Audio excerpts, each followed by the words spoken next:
All right, so we have contemplated now the four thoughts that turn the mind, these fundamental contemplations of existence that move us towards the path. And now we're going to move into our next shamatha meditation. So again, we divide the path into ethics, meditation, and wisdom. So the ethics, we talked about the purification of karma, the aligning of a way of life that is virtuous, and then the meditations are sometimes discursive, like the meditations on the contemplations of reality we just discussed. And then there's the meditation of calm abiding, which is where we deepen our attentional capacity, our attentional skills. And so again, to return to these four intelligences or these four balances that B. Alan Wallace talks about in his Cultivating Emotional Balance program and in his broader teachings. The first being the cognitive intelligence that we already discussed, the intelligence of aspiration, the intelligence of having an intelligent vision for our life based in reality. And then the second is attentional balance. And so this is the shamatha, this is the cultivation of steady attention, of steady awareness, because if we don't have this steady awareness, then we won't be able to sustain our insights into the nature of existence and into the nature of our own mind and all of reality. And it is those insights are the liberative, are that which liberates. And so they're sort of the all-important thing. As Shantideva says in his guide to the Bodhisattva's way of life, when he gets to the final chapter, which is on wisdom, he says, all of these previous practices were all for the sake of wisdom. Because it is with wisdom, it is with seeing the true nature of reality that we are liberated. Because the fundamental cause of suffering is unknowing, is confusion, is ignorance, is delusion, is the misapprehension of the way things really are. And so the way to uproot that is through wisdom, is through seeing how things really are. But of course, like I said, the only way to have a deep insight into reality and to sustain it, we might all have, epiphanies here and there, and those are wonderful and they can spur us on and we should rejoice in them. But to have an insight that we can really sustain, we need to cultivate our attention. And of course, cultivating our attention is going to help us in everything we do. And unfortunately, we live in a culture that is actually doing everything in its power to saturate our attention with infinite number of stimulus and pull us in all these different directions. It's the ADD culture where you can't do a thing for more than a few minutes before a beep from something or a notification from something else comes up and your attention is sidetracked. And this is it's really tragic, because your greatest resource, that which no one should be able to take away from you, and that which is really the gateway to your ultimate happiness, to your ultimate well-being, and to your ultimate peace of mind, is your attention. And where you place your attention determines the quality of your life. So it's not just that what you are what you eat. You are what you everything. You are where your attention lies. So if your attention is constantly being kidnapped by all of this stimulus of TV shows and movies and social media, and again, all of these things are fine in moderation, but if your attention is totally enslaved to these mediums, then when does your attention have time to actually cultivate true well-being, to actually cultivate steadiness and the wisdom that comes from steadiness? And so this is a super important topic in terms of the modern period and the modern mind that is just so burdened by stimulus and information. And so we really need to take this practice of cultivating our attention quite seriously, because we can very easily just be taken on a ride by everything around us, and then we lose the power to really have control over our well-being. So with that understanding, these beginning practices that we're going to do are really going to be focused on this initial settling of the mind and this initial cultivation of attention. So again, we call this shamatha, and the first one we did was just this settling of body, speech, and mind. And in some ways, this is not even really a shamatha practice.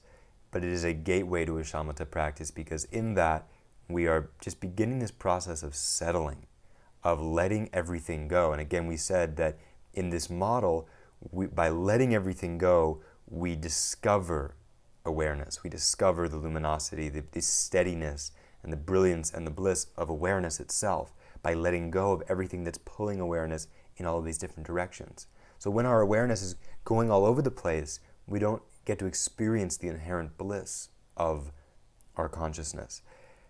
But when we begin to settle it, that's when we begin to discover that inner well-being. So in that first practice, we settle the body, we settle the speech, the breath, the energy, and we settle the mind.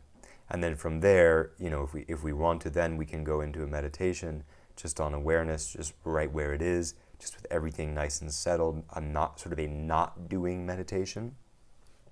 And that is a wonderful meditation. We should return to it all the time. And it's also the gateway to all other meditations. So before we do any of these other meditations we're going to do, we're going to engage in this settling of body, speech, and mind, of body, breath, and mind leading into it. So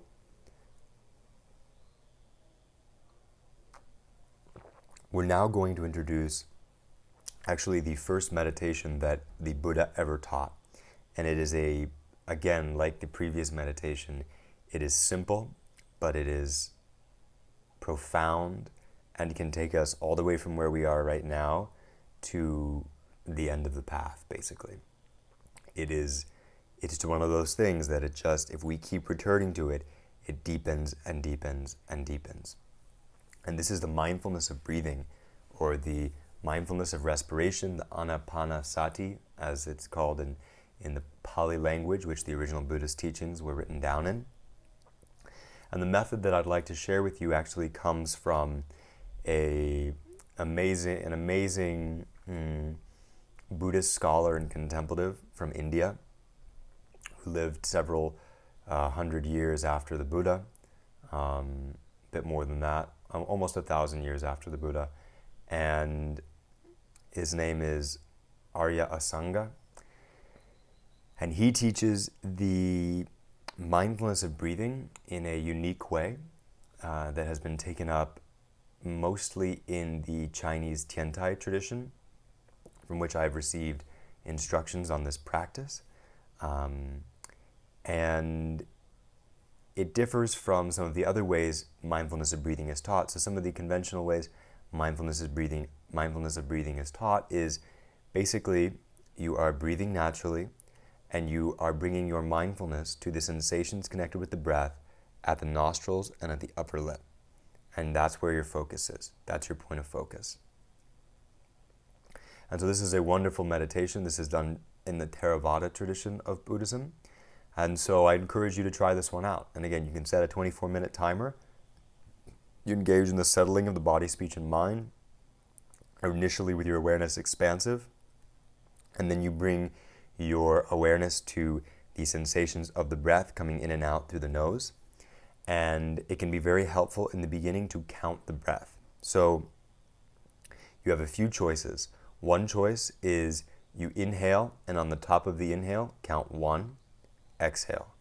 Inhale, top of the inhale, 2, exhale. So you're counting one count per in and out cycle at the top of the breath. You can also try it at the end of the breath. So it would be inhale, exhale, 1. Inhale, exhale, 2. And you go on like this up until 10, and then you begin again at 1. And if you lose the count, you go back to 1. So this is a great way to train your attention. And it will get easier as you move through it. And it really is a process of, one of my meditation teacher says, meditation is a challenge for our intelligence, which a lot of times maybe we wouldn't think, because it seems like it's a non-intellectual practice, but actually it's a wisdom practice, because as we are meditating, we are figuring out how our mind works, and we are making these subtle tweaks and subtle adjustments to help us to better engage in the meditation. And so it really is a engagement of our wisdom, of our intelligence. Okay, so that's that's method number one. And the last thing I'll say about that one is, if you find it difficult to make one count per breath, you can also inhale 1, exhale 2, inhale 3, exhale 4. So you're basically making 2 counts per in and out breath. So there's a count on each respiration. That's, if you're really having trouble staying with the count, you can try that, but then eventually try and move to the 1 count per in and out cycle. So then another method, this is a Burmese method, and that is same practice, but now the attention is at the belly, okay? And so you get, once again, it's an inhale, inhale 1, exhale, inhale 2, exhale. Or on the exhale, you can make the count. But it's the same thing, but now your attention is at the belly, and so you are just being mindful of the sensations connected with the breath, moving at the belly. And as you go deeper into the practice, the belly may not be moving very much, but you will still be aware of subtle sensations connected with the breath. And this is a nice one if you feel like a little tight in the head. Sometimes the respiration at the nostrils can add to that tightness. And so it can be nice to bring the awareness down into the belly. Okay, and then that can be sort of a more grounding, a bit more expansive awareness. But try both and see which you like. And you can alternate between them too. You don't have to marry one or the other. So those are 2 very common methods taught. And the final one that I'll teach is Asanga's approach. And I really like this one. One of the reasons I like it is because it was taught to me by an amazing teacher, and I had an amazing experience learning it from him and practicing it with him. His name is Venerable Dhammadippa, and I did a retreat with him in Nepal just this past year, and it was really profound. And he taught from the source text, and so I'll just read from the source text, and then I'll explain the practice. So in some ways, it's sort of the unification of the 2 previous methods that I just taught. So it's kind of the best of both worlds in a way, but in essence, it is a mindfulness of breathing that takes as its object of awareness the whole body breathing, basically. And not just the breathing or the sensations of the breath, but actually it brings you and it encourages you to actually become aware of the vital energy moving, the prana moving in the body. And so because of that, the more subtle the object of attention is, the more subtle our attention can become. And this will happen naturally with the respiration at the nose and at the belly, but in this practice, we were called to tune into that subtle energy even earlier. So this is the description from the source text. And this was translated by B. Allen Wallace, and it was taught to me in retreat this past year by Venerable Dhammadippa. And so this is just the introduction to it, and it'll give you a sense of what we're going into, and then I'll explain it. So it says, what is mindfulness of the respiration? Mindfulness of the object of inhalation and exhalation is called mindfulness of respiration. In that regard, what are the 2 inhalations? They are inhalation and interim inhalation.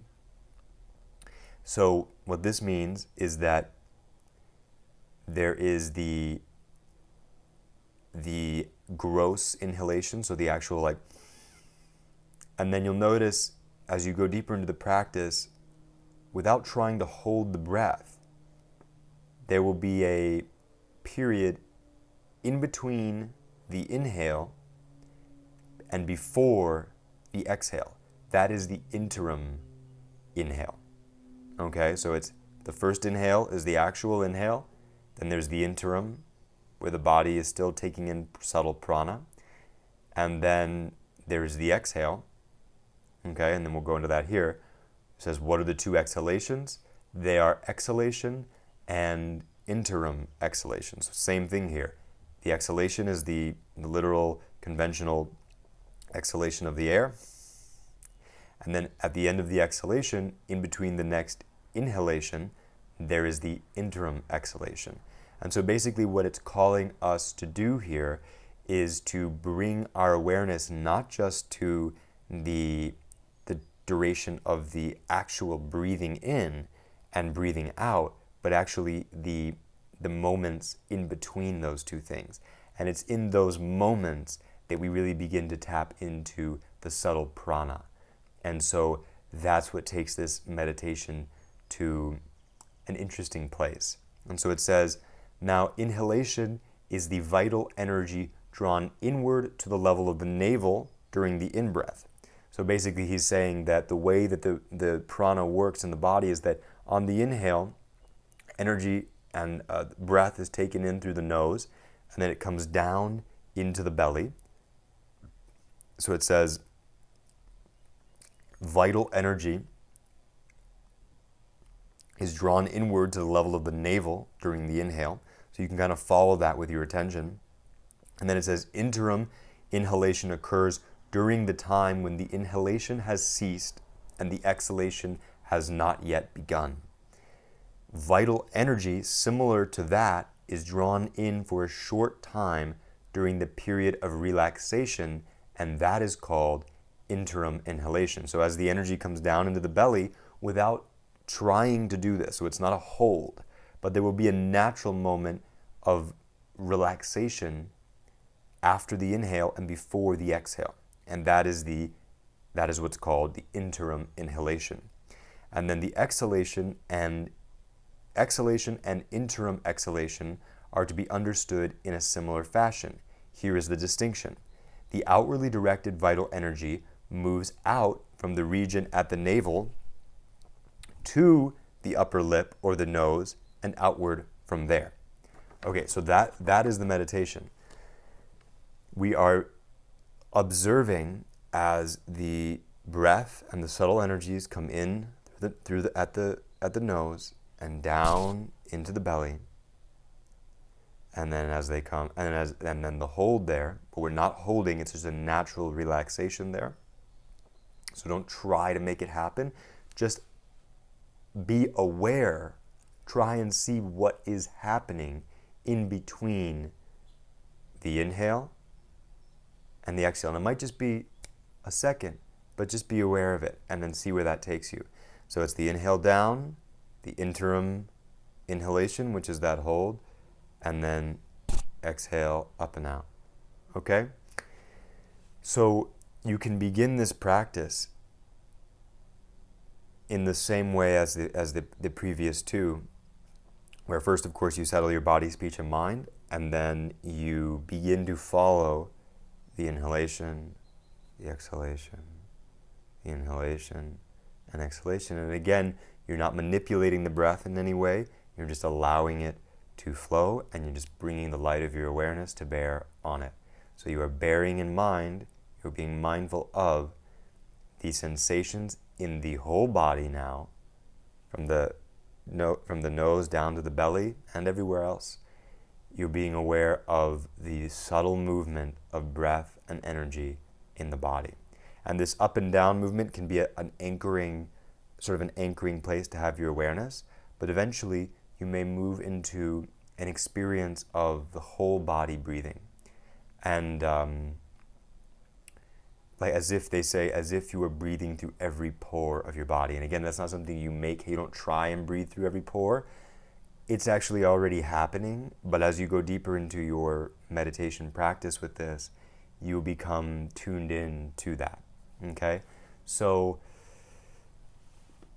the same thing applies for this practice, where you are going to count the breaths from 1 to 10. And if you get to a point where that becomes very easy, then you can drop the count if you want, and you can just observe the breath coming in and coming out. As the Buddha said in the original sutra, breathing in, I know that I breathe in. Breathing out, I know that I breathe out. So it's nothing complicated happening here. You are just maintaining mindfulness of the breathing. And as it said, we're already breathing all the time anyway. So it's not like you have to actually do anything. It's just now you're going to be aware of breathing. You're going to bring mindfulness to your breathing. And this can happen throughout the day as well. You're always breathing. Your breath is always there for you as a support for your mindfulness. And so in this practice, we really hone in on that and bring our mindfulness to the breath, moving in and out through the body. So this is an introduction to mindfulness of breathing. I've introduced 3 techniques here: the respiration at the nostrils, the respiration at the belly, and then the full body respiration of Asanga's method, where we're paying attention not only to the inhale, but the moment in between inhale and exhale, and not only to the exhale, but the moment in between the exhale and the inhale. Okay, so really you shouldn't even really need a guided meditation for this. You can just engage in the practices and go for it. And on that note, I can recommend 2 very good books on the process of shamatha and mindfulness of breathing. And they are, 1, The Mind Illuminated by Chula Dasa, and 2, The Attention Revolution by B. Alan Wallace. And so they walk you through the stages of shamatha, and it's a great introduction. So I encourage you to check those out. Okay, so let's give this practice a shot and move into the next stages of the path.